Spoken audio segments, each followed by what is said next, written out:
Good morning, Freedom Team. To Monday morning, and today we are going to be talking about agent attraction. As everybody knows, that's what we do on Monday, and on Tuesday we talk about more transaction, gets more leads. And today we have Mr. Chris Walsh with us. Chris has been a part of EXP for a few years. I'm not going to steal his story. I'm going to let him tell his story for us. But Chris, we appreciate you being here today to pour My into our pleasure. Freedom Team. And let's just start with this. Why don't you just give us a high-level overview of your real estate background Sure. up to the point that you saw EXP? All right. So, in coming on this Zoom, I wasn't really sure what I was walking into. I know you guys had asked. I know that agent attraction was something that was discussed. I feel like everybody at EXP, well, really every company, but definitely at EXP, agent attraction is paramount to our existence at EXP. If you went to EXP for the ability to, scale your business without necessarily selling, double or triple the amount of homes. It's a place where we can do the same amount of production, so to speak, and we can capitalize on a lot of these other profit centers that are available at EXP, such as their equity share program, revenue share through agent attraction, and those types of things, which have been tremendously beneficial to myself as well as a lot of the other agents that I came over to EXP with. And yeah, so listen, I'm like an open book, so I could do questions. If people have questions and they want me just to sort of respond to specific questions, because I feel like, especially with EXP, I don't know how long everybody on this call have been at EXP, but I feel like I know when I was at EXP at the very beginning, I was hearing a lot of the things I wanted to hear. But as time progressed, I was just hearing a lot of the same things over and over. And I kind of wanted to hear more specific bits of information or ways to go about certain things based on the specifics of what I was trying to accomplish. So I welcome any questions, anything like that. I started in real estate right at the beginning of 2004, so 21 years ago. I can't believe I'm saying that, but I did start 21 years ago. Sort of a fluke. I got into it right out of college. I just decided one summer to get my real estate license. I was extremely motivated by a trip that I took down to Miami, where real estate was booming. I was living in New Jersey at the time, which is where I grew up. I lived in New Jersey my whole life up until recently. And yeah, real estate was booming. And, everywhere I turned, I was only down there for a couple days. But everywhere I turned, it was like real estate was, front and center of like every young person's career. So I was like, wow, I should do this. So with no background, no training, no network, no contacts, no knowledge of real estate, I went and got my license. I wound up hanging my license in a local independent brokerage, and I just started hustling. That went for the first year, and then, I had a pretty, I like to say the production curve for a real estate agent is pretty radical. It's like zero through year one is not that much. And then 1 year to 2 year, you start to sort of tick up. And then from 2 to 3 years, it's just like off the charts. Like the production curve, the learning curve is pretty astronomical at that point. Um, so I'd say like years 2 and 3 were pretty great. That was 2005, 2006. I know I'm talking about like ancient times here. That was like pre-social media, pre-HGTV, pre-million dollar listing. This is like before real estate was cool. In fact, a lot of my friends, joked with me about the fact that I was selling real estate. They did not see that as something that was, I don't know, suitable for a young man at the time. But I kept doing it. I wound up purchasing a Remax territory in 2007 when I was 27 years old. And then that was late 2007 going into 2008. And then, as anybody who was around at that time knows, in September or October of 2008, the market absolutely crashed. That was the subprime mortgage crisis. Um, I thought the world was pretty much ending. I had all of my savings up to that point was rolled into this Remax agency, but I did what I knew how to do best, which was, just continue hustling, continue trying to sell houses. I got into the foreclosure business a little bit, actually short sales. This is before short sales were widely known about myself, and then I recruited a few of my good buddies that I knew from growing up. This was like the Wolf of Wall Street before the movie Wolf of Wall Street. I literally recruited a bunch of my good friends, and we had a very good time, and we sold a lot of real estate between 2009 and 2011, 2012, and then the market started to even out again.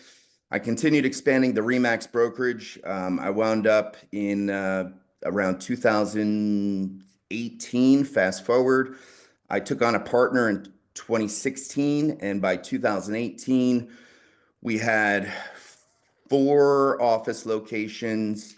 We had about 85 agents, all producing, and we were, doing really, really well. I mean, we were doing a great job for Remax of New Jersey. I had heard around that time about EXP, and it's unfortunate because, it's like the company at the time for me was only as good as the guy trying to sell it to me. Okay. So I didn't really bite based on what he was presenting to me. In fact, I was actually turned off. I wish I had gone to EXP back in 2018 because the whole trajectory would have been different as opposed to going there in 2021. But we continued going through the motions at Remax, continued to expand. Then during the pandemic, we were having these banner years of production at Remax, but we kind of saw the writing on the wall that Remax was a sinking ship, at least in our professional opinion, myself and the few guys that I was closest with, other fellow broker owners of Remax agencies, as well as a couple team leaders and top producers. We would all meet and discuss these kinds of things. So 2020 was the best year we ever had with Remax. I was individually, I was the number one Remax producing agent in the state of New Jersey in the year of 2020.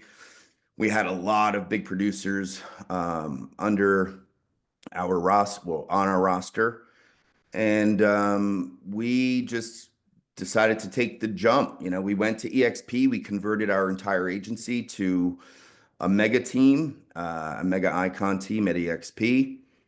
And so with that migration, we brought about 400 agents over to EXP, sort of in like one. Took about 3 months to get that transition completed. But in the end, we had about 400 agents at EXP, and that's really what we've been using to build all of our downlines and you know, to really try to create something different, something extremely valuable, and something that will help the agents to also attract more agents and recruit and build out their teams, while also giving individual producers, any producers really, the resources and tools that they need to sell more and more each year. So that's pretty much where I'm at. I'm sort of in a unique situation. Last year, after 20 years of production and managing and having this mega team, which I was the team leader of for many years. Well, we were a brokerage, like I said, for 15 years. And then I was a team leader of a mega icon team for 2 years. And then last year, I decided to take a step back and sort of regroup. So I decided to take a step back from production. I'm still producing, but yeah, just decided to like bring it down a few notches. So I moved out of state, sort of went into relaxation mode, and I've been developing like a new plan of attack. And yeah, so you guys are getting me at a time where I'm sort of reshaping a lot of what I'm doing. Maybe I could share some of what I'm doing with you guys. And That'd be great. I not want to sure go what you back a guys couple. want to know, but I will tell you that, revenue share, agent attraction is the same, whether we were at Remax and we were trying to bring in the talent, or we were at EXP trying to attract new agents. It's a little bit different in the sense that, at Remax, I was really going after like the big producers, and I was successful at securing many of them. At EXP, I like it better because we're able to invest our time as team leaders into agents that aren't necessarily those knock it out of the park huge producers, In fact, at EXP, I mean, obviously, if we're bringing agents onto a team, that's a whole other component to, team commissions and things like that. But as far as revenue share, at the point that these agents cap out, I mean, they're all pretty much the same to us. Equal. Mhm. However, leading with production is always huge in that you're going to be able to attract more agents if you have a lot of talented, higher producing agents with you already. It's sort of like it's like the snowball, right? I mean, best way to build a big one is, to have a bunch of other already established ones. So, So um, Chris, let me go back to something that you said as you were talking about your story. So first of all, when did you ultimately make the move to EXP? What year did you come? 2021. Okay. And I then, made the move. I stayed a little bit later at Remax than the rest of my team. But they all came over in like they're all resetting right now, a lot of them. okay. So And then, most of us landed at EXP between February and April. I came over in June of 2021. I was the broker of record with the Remax agency, so I had to sort of sit tight. We kind of did it fast. yeah, We worked out a deal with Douglas Elliman out of Manhattan. So we had worked out a deal with Douglas Elliman, an acquisition deal where they were going to purchase our entire agency. And when I say our entire agency, it wasn't just my agency, it was my agency plus three other agencies that I had encouraged and what's the word? I had secured with our move. So I encouraged them to make the move. I got them to agree. And so it was actually, we were making the move wherever we went, we were going with like 390 something agents in total. So we actually had worked out a deal, an acquisition deal with Howard Lorber, the CEO of Douglas Elliman. And it was a good deal. It really was, but it was only good for us, the owners. It wasn't really a great deal for our agents. So we decided to put the best interests of the agents front and center, and we discussed it multiple times. We had lots of meetings with different players at EXP, and that's where we decided ultimately to move to. so currently, what's your FLA and FLQA in your total organization? So I'm not at the top of our sort of structure. Okay. So when we came over, there were four of us that came over as team leaders.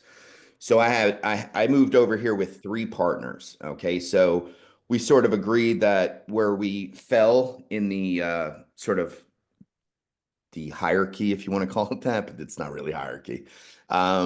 Sort of like the chain of revenue. It didn't really matter because we were gonna form a corporation, and we were gonna basically combine all of our revenue share and then divide it by four.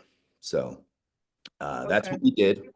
So currently I have FLA, I have 32 FLA. I have 21 active FLQA right now, and I have 268 agents in my downline. Fantastic. Most of the agents are in my lines one through five.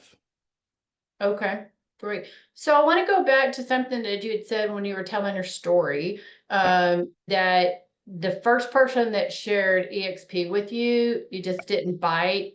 In hindsight, you wished you had, but you didn't I bite had. because it was the presenter and how the information was presented. And so break that down a little bit because some of the agents on here are just starting agent attraction, right? Some Yeah. have been doing it for a little while. So what didn't they say, or what did they say that was turned you off the first time? Yeah. So hold on one second. I'm trying to silence my messages here. Hold on. Well, I guess the first thing was at the time, the presenter came at me with, "Oh, EXP, it's a cloud-based brokerage."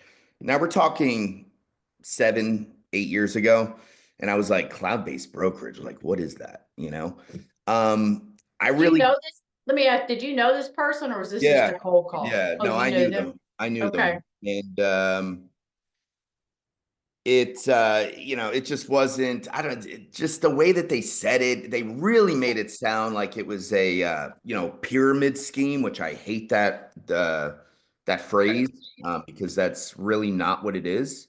It's got a multi-level marketing component, sort of a multi-level marketing growth component, but it's not a pyramid scheme. Okay. There is an actual product here that we're selling, this brokerage, the platform. And I mean, listen, when I sell EXP to any agents, I say, listen, it's the dominant brokerage, not only in the United States, but in the world. Okay. They have a virtually based platform, superior innovation. I mean, this company is expanding and growing unlike any other brokerage ever before. And there are major benefits when you join EXP Realty. I mean, if you're a producer, you have the ability to enter the equity program where you're able to acquire EXP stock on a monthly basis at a 10% discount, which I'll tell you what, I was at Remax, like I said, I was there for 15 years roughly. Um, I was a diamond level producer, which at Remax is $1 million or more in GCI on an individual basis. I did not do that with a team. I never operated a team. I always was an individual producer, and I was a diamond producer there every single year from 2013 until I left in 2020. I did not stay for the production year of 21. Well, I mean, I did, I guess you could say. I stayed for a portion. But so, EXP at what I was going to say is at Remax, all that production, and it yielded me zero in the end. When I left, they weren't happy about it. They took civil action against me because I left. But when I left, I literally left with like nothing. I mean, I left with a few trophies on my, bookshelves, but that's about it. Had I been at EXP that entire time, from the moment that gentleman talked to me in 2017 or whatever it was, to the point where when I actually left in those 4 years, I would have left with like several $1 million worth of EXP stock. Like it's just crazy to think about. And I literally just like left it behind because this guy just did a terrible job selling me on the brokerage. So, I think when you go into it too, it's like they call it agent attraction because it's kind of like if you guys are familiar with AA, it's like a program of attraction, not promotion, right? It's like you want to attract based on the way you're living, the way you're living, your lifestyle, the way you're producing, the way that you're uh, giving added value. I mean, listen, this industry in total, when you're either leading a team or you're brokering an agency, it's all about the value. Like, what are you bringing to the table for your agents? And it's so easy to have all of these agencies just sound like the exact same thing. So it's like, what separates you from all of the competition? Obviously, it's pretty easy to shut down, the old school type, business model agencies, the Coldwell Bankers, the Century Yeah. 21s. I mean, in my opinion, they're like, you know, they're all on their way out. They're like digging their graves in the graveyard right now. It surprises me even that a lot of these agencies are even still around. I have a few friends in the industry that own Century 21s or they're big team leaders and they're still at KW, or they're still at Coldwell Banker, which blows my mind, Yeah. or they're at these independent brokerages where I don't see how they receive any benefits, for being there. I mean, and it's, you don't want to necessarily attract agents with, the compensation. Like you don't want to attract them with a split necessarily. I mean, I know it's difficult because that's all agents typically want to talk about is like the split, the split, the split. But I would usually attract agents based on the future of the industry. And I used to tell them straight up, like, you're Yeah. going to be at EXP at some point. Like, you're going to be at EXP. Like, there's no question. So, do you want to go now, at your own will? Do you want to go now and hopefully catch all of those other agents that aren't moving now? You can catch them later in your downline once they do make the move, Or do you want to wait, stay where you're at, do exactly what I did and miss out on time at EXP where you could be benefiting, okay? Get yourself a better spot in your upline, okay?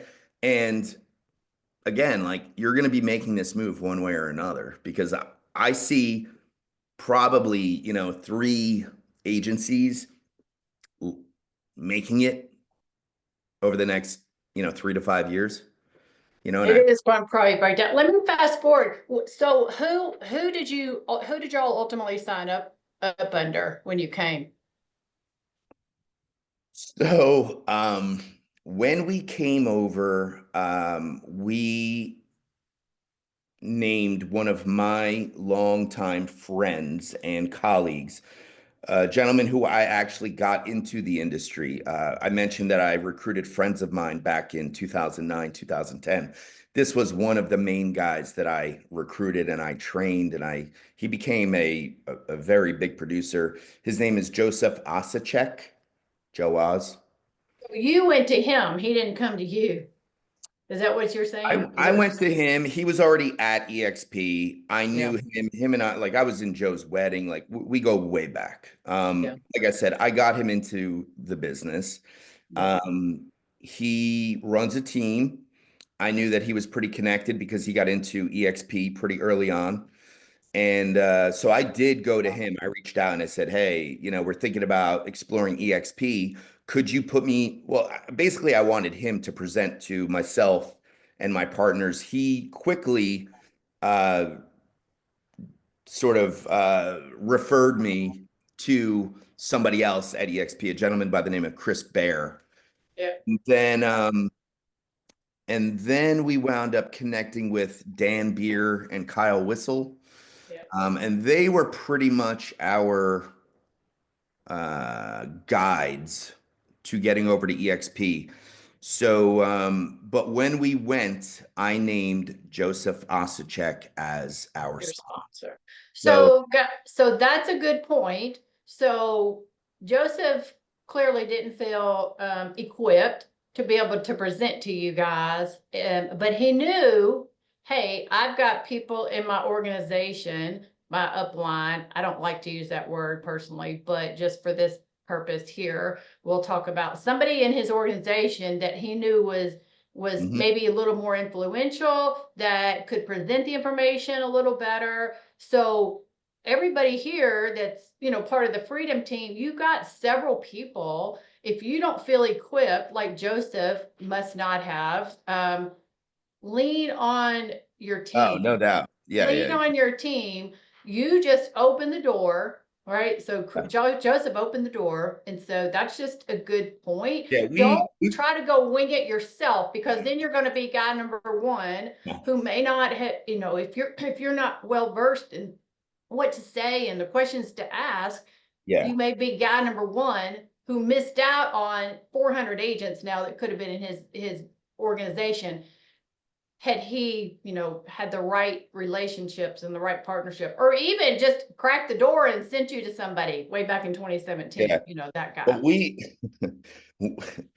I wish that Joe Oz back in 2018, when him and I had spoken about EXP, and I said, "Hey, like I know you're at EXP. Somebody just told me about EXP. Like, what's the deal?" I wish back then he had referred me to somebody up the chain, so to speak, because Okay. my business probably would have turned out a bit different. I'd probably have a one or a two in front of that 268 agents in my downline. So Wait a minute. Did y'all catch that? Did y'all catch that? He went to Joseph. He asked the question, "Hey, somebody just presented." Joseph seemingly dropped the ball right back then. He didn't know enough at that point to go pass it on to somebody else to get someone else involved. yeah, He didn't say enough that influenced Chris at the time and his team to make the move in 2018. As a mhm, result, it ended up costing him millions. Joseph's lucky that Chris went back to him 3 years later, right? yep, And didn't come across some other influencer that ended up yeah, ultimately recruiting him. And so that's just a key point. If the door is cracked, take it.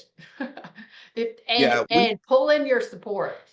we will typically pass, um, like refer up the line, so to speak, depending on who we're talking to. So when we were coming over, I had spoken to Dan Beer, Kyle Whistle. We also had a Zoom with Jay Kinder. I don't know if you guys know Jay Kinder. He's Yeah, like of the course. godfather Yeah. of EXP. Um, Hmm. he lives in Puerto Rico. Dude's got like, I don't even know at this point. He probably has like 20,000 agents in his downline. So we talked with him and then another gentleman by the name of Chuck Fazio. I don't know if you guys know Yeah. Chuck Fazio. Yep. I think he's out in like Arizona, Nevada, maybe. And all these guys were just crushing it. So, through this, we decided to form our own network. So we coined the Leader's Edge Network. We've got about at this point, we have close to 500 agents, but probably more at this point. I have to get the most recent numbers. We're probably closer to 550 um, in our total network. So that's the four gentlemen that I came over with. Oh, I'm sorry, it was myself plus three. Between the four of us, we have about, I would say it's got to be, because I just checked last quarter. We're at about 525, and I believe we secured another team. But even if it's 500 agents, that we put together in our network, like Dan and Kyle have the Fast Forward movement.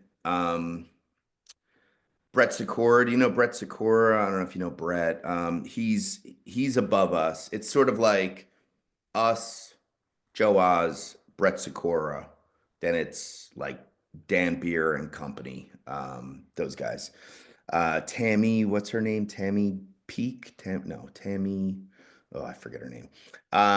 Shame on me. But yeah, so we coined the Leaders Edge Network, and we basically pooled a lot of our resources together. So, whereas when we were doing the individual broker owner setups at Remax, and this was one of the things that we pitched to some of the teams that we recruited under us since coming over was that we pool our resources, so we actually have better resources today than we had when we were at Remax, and it costs us about a third of the expense.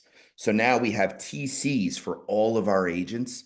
Now obviously they have to be on our, not just in our downline, but they have to be on one of our teams. But you can get onto one of our teams. I'll talk about that a little bit. We run our team a lot differently than a lot of other teams run their teams.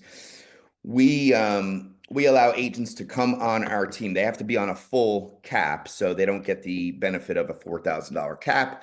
Because if somebody's on a $4,000 cap, the most you could pay them is 75%. You guys are aware of that, maybe? I'm not sure, but that is the case. So if an agent wants to be on a full cap, they can come to our team. They could pay us an override, like a membership fee for being on our team. Okay. And then they have access to the TCs that we have. Currently, we have 5 full-time American United States based transaction coordinators that our agents get to use for all listings, purchases, paperwork. It's amazing, to be honest with you. But we're able to offer services like that. We have a lot of services like that, but we're able to offer services like that. And anybody that's trying to control title here, I don't know if there is anybody that is, but if you have TCs that are servicing any of your agents, you're you have a far greater likelihood of capturing the title business if you're providing the TC that's handling the transaction. So So are your 5 TC coordinators, are they versed in all 50 state contracts? no, no, just the Only just the states that Jersey? we just the states that we operate in. So we primarily operate in New Jersey. However, we have Southwest Jersey. We have a bunch of guys down there, probably 100 of our 500 plus are in that area. We also have some that are based in New York. Okay. We don't cover New York. However, we do cover Pennsylvania. So we are licensed. We do have TCs that handle that. We're thinking about doing the New York. We just needed to have enough volume up there to make it worth it. So how much, if you don't mind me asking, how much do you pay your TCs? If you, Approximately 50,000 a a year. year? Yeah. Okay. Some more, some a little less, depends how What was good they that are. number, Chris? Just 50. 50K, 50. Okay, thanks. Like we just hired one at 45, but I know we pay this other girl like 65. So, Yeah. but it's in that like 50, 55 range. Yeah. Um, It's a good benefit. So if you were uh in talking to the agents here, like how do you, when you're making a contact with an agent, are you just going with agents that you've known over the industry, or do you cold call at all? we cold call. We've implemented a few different practices over the years with cultivating agents getting appointments and things like that. So, and there are a lot of services out there Yeah, that you guys use. I can provide you with a lot of like the actual specifics of different services that we've implemented. But our biggest asset are the agents that we already have. yeah, Okay. So, the agents that we have, obviously, they believe in the program that we offer. Um, and listen, I mean, we're not trying to like reinvent the wheel, so to speak, with real estate, but I'm a big believer in leading by production as well. I have a lot of agents that get this idea that like they don't want to produce anymore, they just want to recruit. And while that seems great, I just think that you're going to be more likely to recruit talent if, you're leading with production. When I went to Remax back in the day, back in 2007, what sold me on Remax was I went to their awards dinner down in Atlantic City at the time in New Jersey, and I got to see the agents that were receiving awards within the organization in the state of New Jersey. And I was just blown away by the talent that they had at that organization. Agents that were getting on stage winning awards for $1 million or more in production. Like that blew my mind. I didn't see how that was at all possible as an individual agent. So I wanted to go like where the production was, where the talent was. Okay. And you'll attract talent by having talent. So in 2020, I was saying to myself, like, well, where are all the talented agents going? Like, where's everybody at? And once I started talking to agents or, these team leaders, and I started hearing about the production and the amount of agents and the volume that some of these teams were doing, it was just no question that EXP was housing, the top echelon of realtors So today. let me add something there. Not besides Kelly, does anybody know what EXP's tagline is now? Besides Kelly, don't be saying Kelly's shaking her head, yes. What's our tagline? Oh, Brian put it in there. Where pros go to grow. So use that to all that Chris is talking about. Yeah, I don't send my agents on recruiting appointments, by the way. So if an agent has somebody who's like a live one, so to speak, I always encourage that they bring me with them. A lot of times they have no intention of going themselves. They automatically just call me and I'll meet them for coffee. I'll usually go with the agent that introduced us, and we'll go for coffee. If they're a bigger producer, we'll do lunch or something more elaborate. But What is your script? How do you open up the conversation with an agent when you're meeting with them for the first time or cold calling them? What is the script, so to speak, that you use um, in When those you're situations? cold calling, I mean, it sort of depends like who you're calling. I try to get a little bit of background when I'm personally cold calling so I can connect. But really, the way I've always looked at um, structure of, team leader to agent is always like, you're not working for my team. You're not producing for my team. Like we're working together. It's a joint effort. So I really like to lean on the whole idea of partnership with these agents. Okay. And approaching it like that.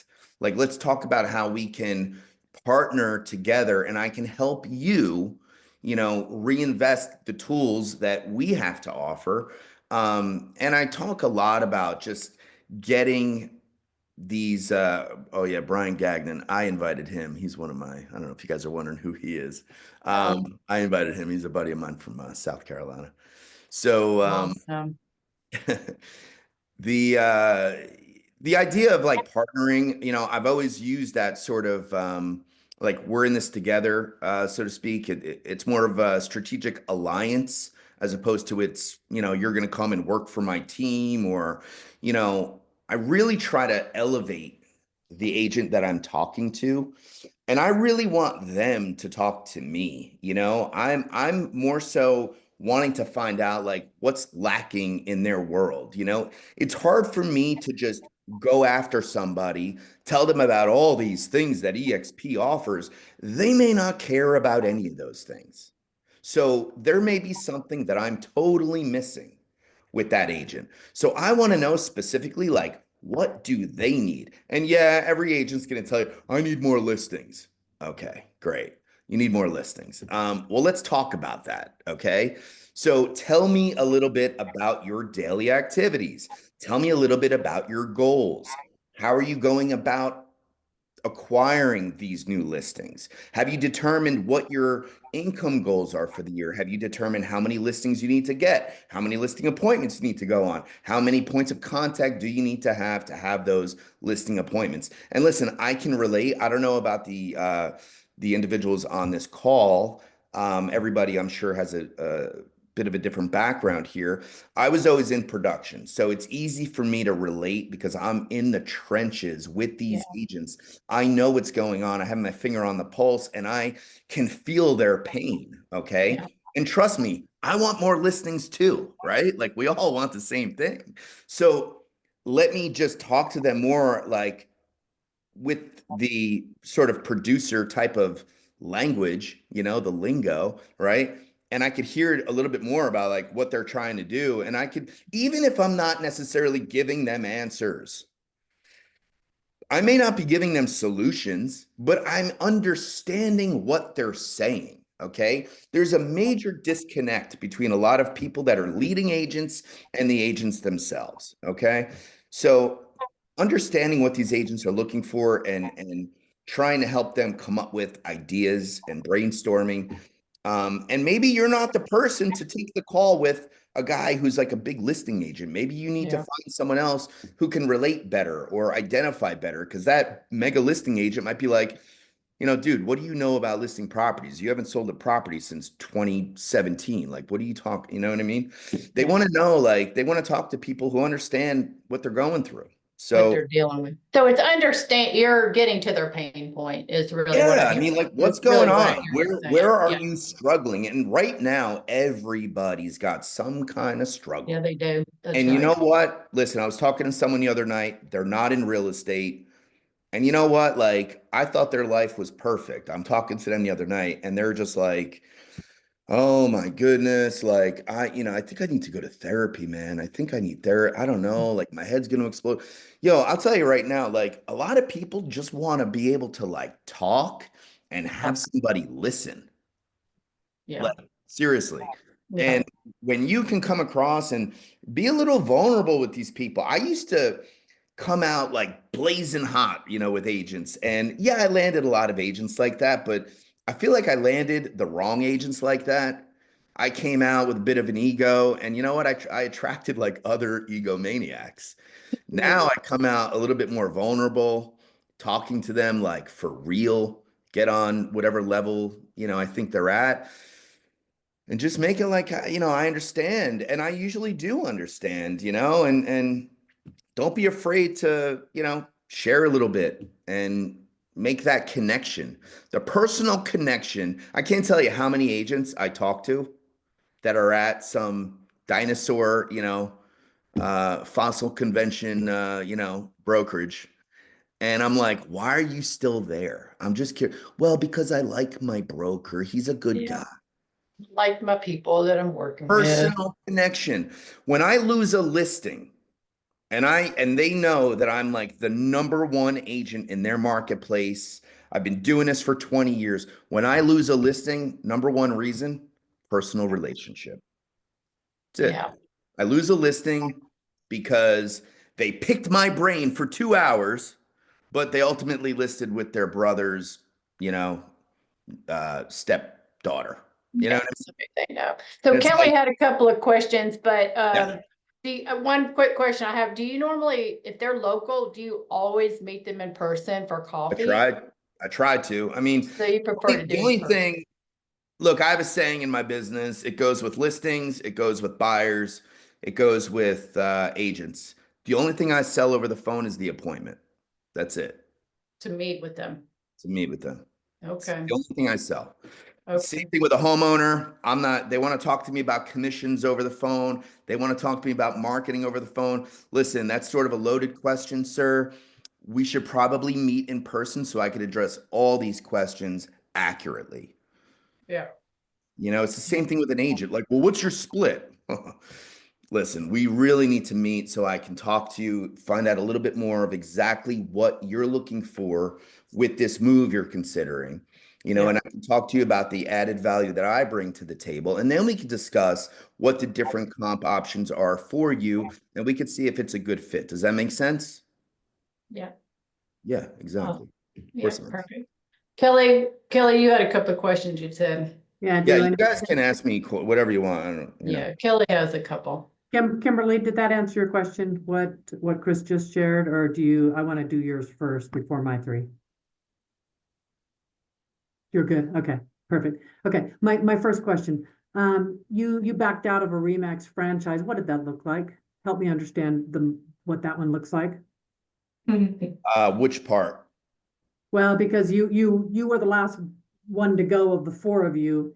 You had to let go of your franchise. People were talking to you about EXP. You've got the tertiary interference. Just talk to me through that piece of it and what Well, that looked like to let go of that franchise agreement. so I had the longest amount of time left on my franchise agreement with Remax. I had 2 3/4 of a year left, 2 years and about 9 months left on my franchise agreement. And I had the biggest franchise of everybody that moved. So I got I took the worst of it from Remax. That's for sure. I got sued twice, not once, twice. So it was ugly, I will admit. But it was sort of for me, it was okay, I could stay at Remax and go down with the sinking ship, go down with the Titanic. That's what I felt was going on. Or I could leave, have to pay a little bit, and then, rebuild and make up for anything I lost. But I will tell you that making the move itself, like if anybody on here is considering going from a KW or a Remax to EXP, we really went about it in a logistical manner that we thought was the best way to do it, because you really have to get in front of a move like that, okay? Because people talk and rumors start to fly and it becomes very crazy very fast, and you cannot let that happen. So you have to maintain control the entire time. We didn't do it perfect probably, but I think we did. We had 100% conversion. Wow. 100% of our agents went. So we did not lose anybody. After we were there in the first year, I think we lost maybe 3 agents.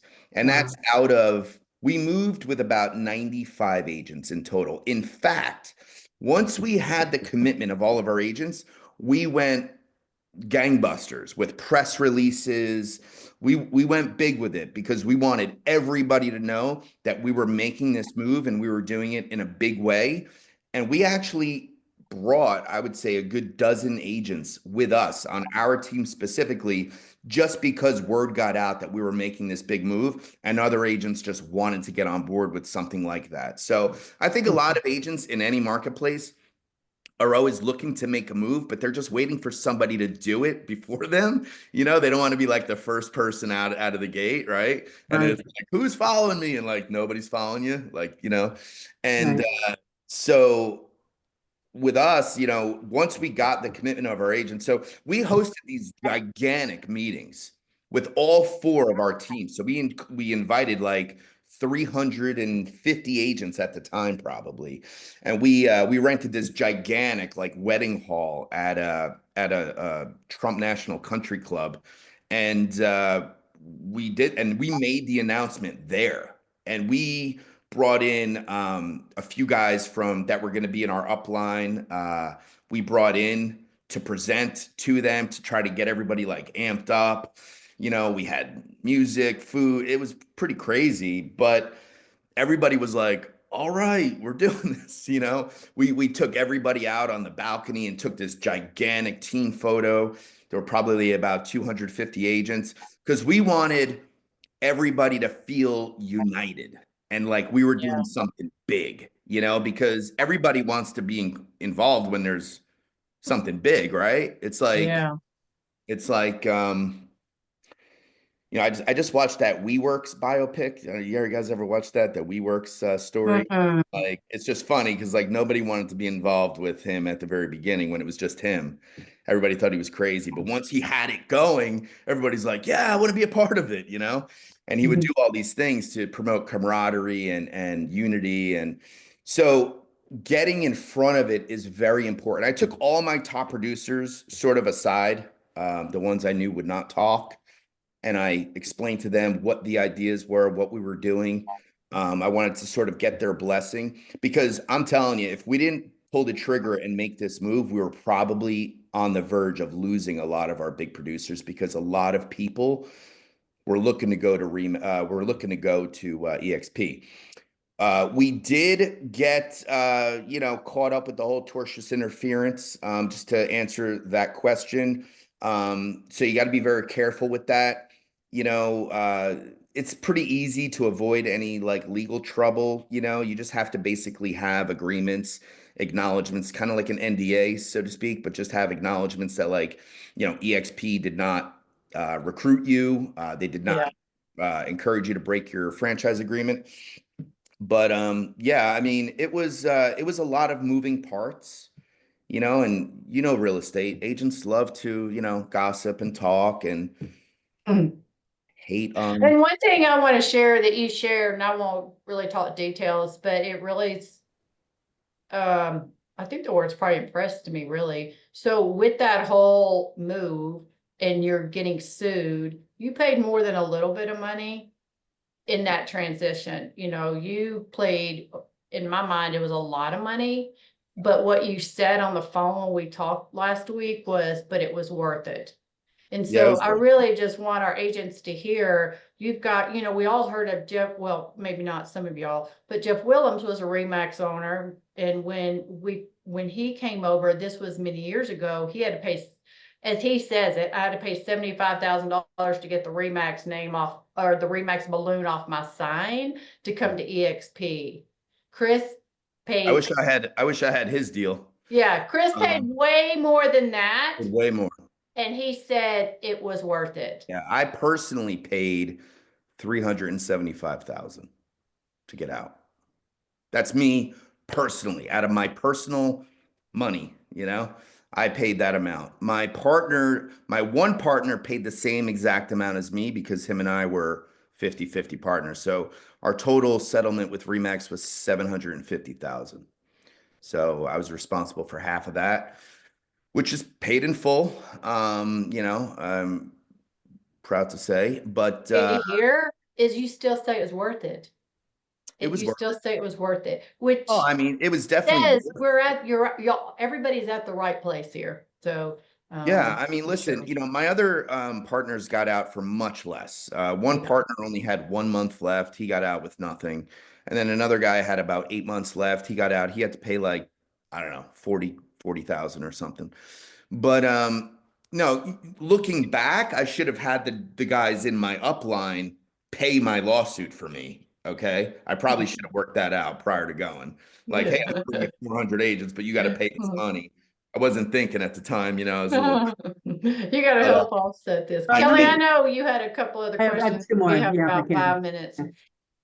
The next thing would be, you said today you leverage the agents you have. What are some of just the bullet points, the key points on how you leverage your agents in agent attraction? well, I mean, I provide them with, when you say, when I leverage the agents I have, I mean, listen, I have my few, let's call it like 25 agents that I'm the closest with. Okay. And when I say I'm the closest with, they're not my favorites. Okay. They're just the most engaged. Okay. They're in the office all the time. They stay in touch. I didn't put them on our roster and say, okay, you got to text me 3 times a week. It's never like that. It's a natural sort of organic, element that just sort of builds over time. And, I have these organic relationships with a lot of my agents, and they tend to be some of the bigger producing agents. I mean, the fact is, the more involved an agent is, the more I see them, the more business they do. Not because they're seeing me. I'm not like the good luck charm. The more I see them, because it means that they're more active, they're more dialed in, connected, and they're feeding off that synergy that the agents, that they eat up, and it helps feed them. It's the fuel, and then they go out and they produce. Okay.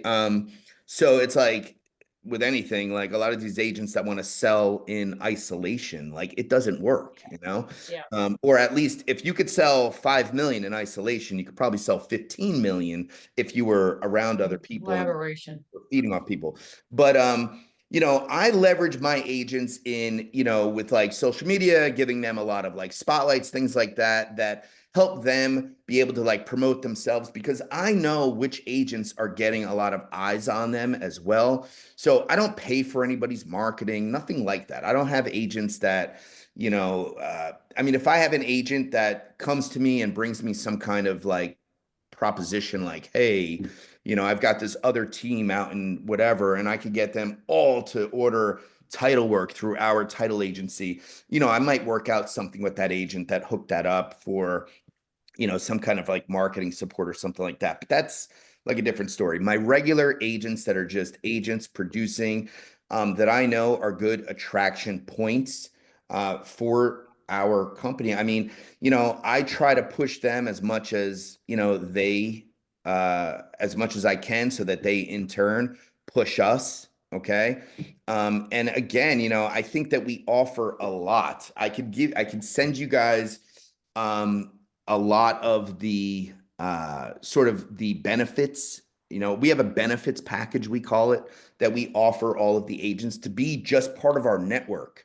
just part of the Leaders Edge network at EXP. And then we have another benefits package if they actually want to join our team, okay, which is what I mentioned before. If they join our team, we do have a brick and mortar headquarters building, okay? Not every EXP team has that. We do have that. We have a pretty large building in Red Bank, New Jersey. And the agents can come and go out of there as they please. We have a lot of agents that have office space set up in there.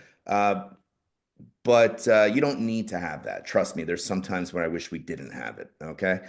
But we do have a lot of value that we offer the agents, and we do a Tuesday Zoom call. We average about I don't know, anywhere from like 40 to 80 agents every Tuesday, 11 a.m. And we have a lot of guest speakers in. We just recently had Glenn Sanford on. And we have a lot of agents from all around the country that come on and speak about what they're doing. And we really try to give as many inside sort of insights or as many different takes on business building. I run a masterminds group for all of our agents that are, all agents that are interested in joining. I do that every Wednesday morning at 8 a.m. And we talk about business building, goal setting, business planning, go through production. I talk a lot about different sales techniques that I'm utilizing. And that sort of evolves over time and things like that. So yeah, I mean, there's a lot you can do, but I really push our agents and try to empower our agents as much as I possibly can so that they feel confident in bringing an outside agent to the table for us to have further discussions. I don't know if that answers your question. Thank you so much. I've got to run, but I truly appreciate you. I'll reach out to you and connect. Yeah, no problem. And you had said you were going to share some PDFs with me, so Yeah, I'll yeah, put yeah, I that in the could. Freedom Team group. Yeah, and if with anybody everybody. if And anybody then, wants to if anybody wants to text me direct, I could send them, whatever it is we have that I have a bunch of stuff here that I could send out. It's easy. I have the files like in my phone. I could just text them back. But my telephone number, if you guys want my cell number, I'll give it to you right now. My direct is 732 309 5502. You could email me as well. Let's get sold at gmail.com. But texting is definitely the best. and you had mentioned before we jumped on that you'd share that with me. And so I'll put that, we have a Freedom Team group in Yeah, Workplace. definitely. So I'll Yeah. let everything along with this recording. And if you'd like me to send you a copy of the recording, I'll be happy to do that, Chris, and send it out. But and last thing, Chuck had asked, do you guys have a website for the Leaders Edge? Do y'all have any kind of website? So we have social media pages. We don't have a website anymore. Okay. We sort of got rid of So that. which pages on social media are y'all most active? So I will send you guys. Join Leaders Edge is our main Instagram. Okay, join Leaders Edge. And so most of it was what you have is on Instagram. Yeah. I would check out the Instagram that we have. We put a lot of cool stuff on there. Okay, Okay. fantastic. All Yeah. right. Well, Chris, I appreciate you coming to share with everybody today. I'll look for those Thanks. PDFs from you. I'll send you out a replay for yourself if you want to have this. And then we will upload this into our Freedom Team workplace and on our Freedom Team Zoom page as well. And Cool. I'll share internally your PDFs that. Yeah, and like I said, I mean, I know it's always a lot easier if anybody has specific questions that they want me to answer. So Yeah. feel free to reach out anytime. Thank you again so much. My pleasure. Thank you, Thanks, guys. everybody. See y'all tomorrow. Bye. Bye, Brian. Thanks for joining us. Oh,